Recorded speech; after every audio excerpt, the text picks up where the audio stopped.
pour nous de lever ces mesures-là, qui n'étaient pas destinées à durer.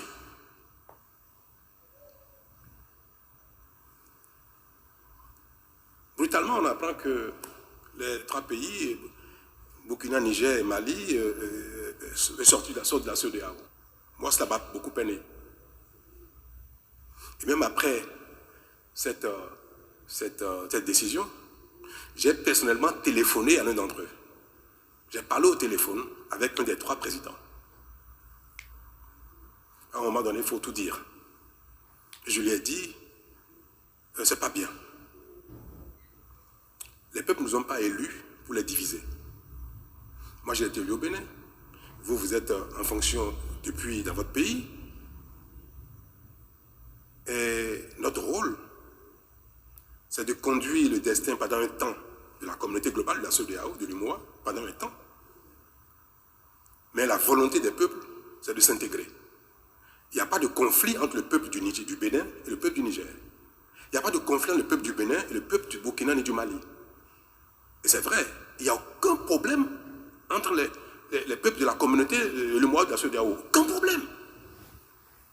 C'est au niveau des organes de la CEDEAO. La CEDEAO des peuples n'est pas en difficulté. Il n'y a aucun problème dans la CEDEAO des peuples. C'est au niveau de la conférence des chefs d'État, au niveau de la commission, de la CEDEAO aussi bien de l'UMOA qu'il y a un problème, parce que ceux-là sont en charge de veiller au respect des règles par notamment les autorités de ces pays-là. La conférence des chefs d'État de l'UMOA, de la CEDEAO, le conseil des ministres de la CEDEAO de l'UMOA, la commission de la CEDEAO, la commission de l'UMOA sont en charge de veiller au respect des règles, par les autorités de ces pays-là. Et personne n'a dit que le peuple burkinabé, nigérien ou malien ou guinéen a fait quelque chose de contraire aux règles. Non. C'est au niveau des responsables. Donc, s'il y a un problème au niveau des responsables, et que leurs homologues, leurs pairs, ont constaté, on dit non, c'est pas bien, c'est pas conforme aux règles. Ne faites plus ça. Si on ne s'entend pas que ça génère un conflit entre nous, des heurts même entre nous, des bagarres entre nous, c'est pas l'affaire des peuples. Donc, si même ces conflits, ces différends persistent, il ne faut pas que ça aboutisse à la division des peuples. Moi, je conçois que les présidents du Niger, du Burkina disent à un moment donné, on suspend notre participation aux organes de ces institutions-là. Ça se comprendrait. Mais dire que je vais détacher le peuple burkinabé, malien, nigérien, du peuple béninois, togolais, sénégalais, qu'on soit, le problème, c'est pas entre les peuples. Or, ces décisions qu'ils ont prises sont des décisions qui séparent les peuples. Et ça, c'est pas normal.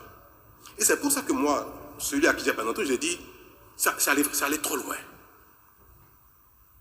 Nous allons trop loin là. Il faut qu'on se revoie. Et qu'on dise, bon allez, quoi qu'il se passe, quel que soit ce qui s'est passé, à la terre, on arrête tout. Et puis on préserve l'essentiel qui est la communauté des peuples. Ce qui est reproché aux uns aux autres, ce qui se fait, les sanctions, tout ce qui se passe, est mineur par rapport à l'intérêt des peuples, à la communauté des peuples, c'est mineur. Donc il faut regarder ce qui est important, ce qui est majeur, à un moment donné, et laisser tomber ce qui n'est pas plus important que l'intérêt des peuples. Donc ma position aujourd'hui, et si j'ai l'occasion de l'exprimer au sein de la conférence des chefs d'État, je le dirai, c'est qu'il faut tout laisser tomber. Que veulent les Maliens? C'est OK. Que veulent les Burkinabés? C'est OK. Que veulent les Nigériens? C'est OK pour que cette décision de séparer les peuples n'aille pas plus loin que l'intention ou que la déclaration. On peut le dire, revenir.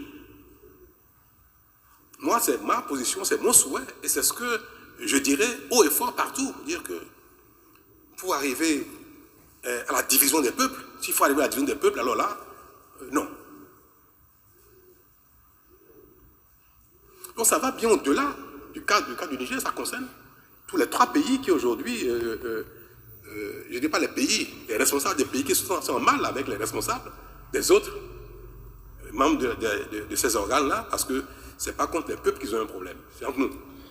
Moi, Patrice Talon, dans mon mandat qui est en cours au Bénin, je voudrais bien que les autorités béninoises m'accompagnent dans cette démarche, que le peuple béninois m'accompagne dans cette démarche pour dire qu'il faut revenir à la case départ et laisser tout tomber pour préserver la CEDEAO des peuples, préserver l'UMOA des peuples qui ne sont pas en conflit, au contraire, qui ne demandent qu'à vivre ensemble et que, quel que soit ce qui s'est passé, qui a tort ou qui a raison, cela importe peu désormais. C'est ça ma position.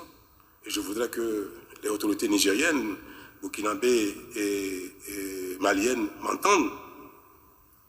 Et je pense que ma position ne manquerait pas d'être partagée par les autres chefs d'État pour qu'on fasse la paix dans les organes pour préserver la paix entre les peuples.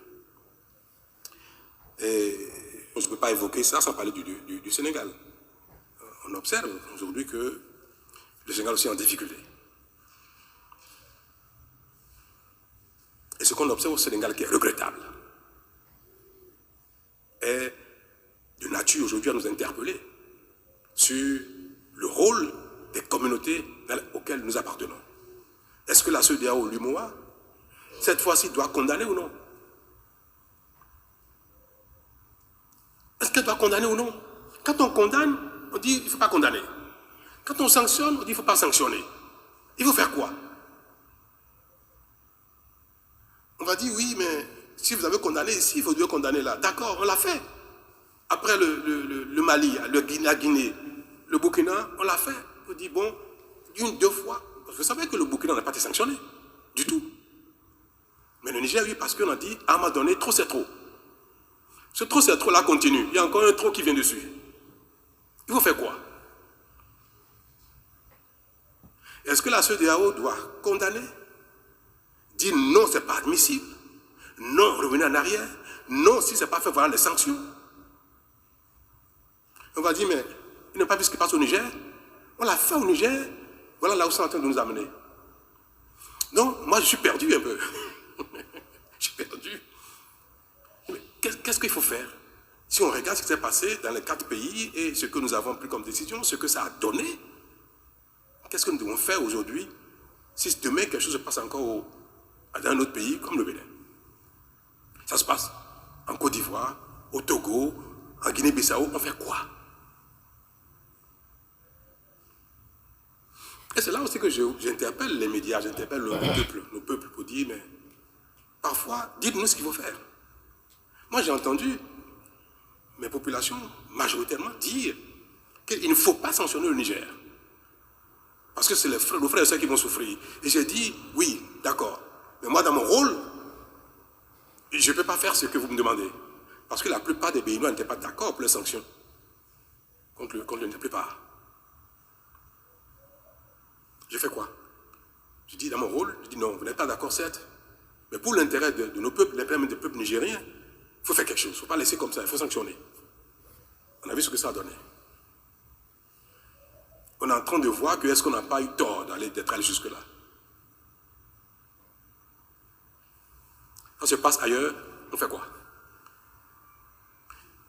Est-ce que désormais nous devons considérer que les problèmes politiques, les problèmes de démocratie, de liberté, de droits de l'homme et consorts, dans les pays de la communauté, ce n'est pas l'affaire de la communauté. Peut-être que nous devons finir par en arriver là. Si demain il y a un coup d'État ici ou là, il y a mise en cause des droits humains, remise en cause des droits fondamentaux autant que politiques et consorts, qu'il y a un coup d'État ici et là, peut-être qu'à l'avenir on devrait dire ça relève de la souveraineté exclusive des pays et que la CEDEAO ou l'UMOA ne doivent pas se prononcer là-dessus. Peut-être.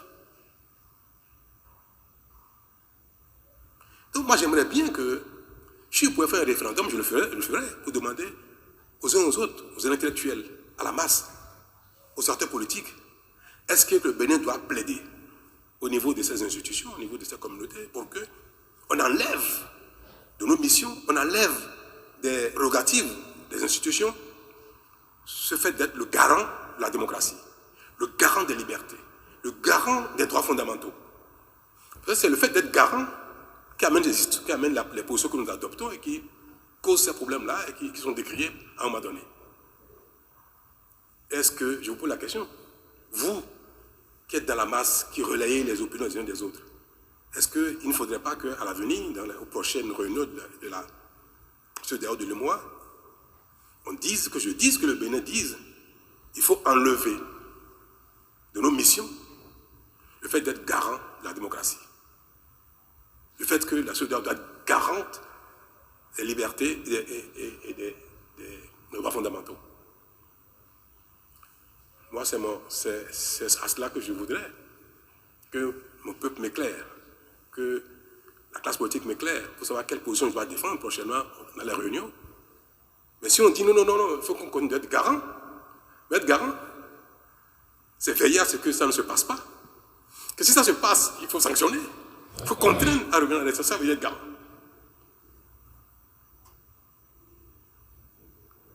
Alors si quelqu'un veut me conseiller, dans la salle, je veux bien. Merci.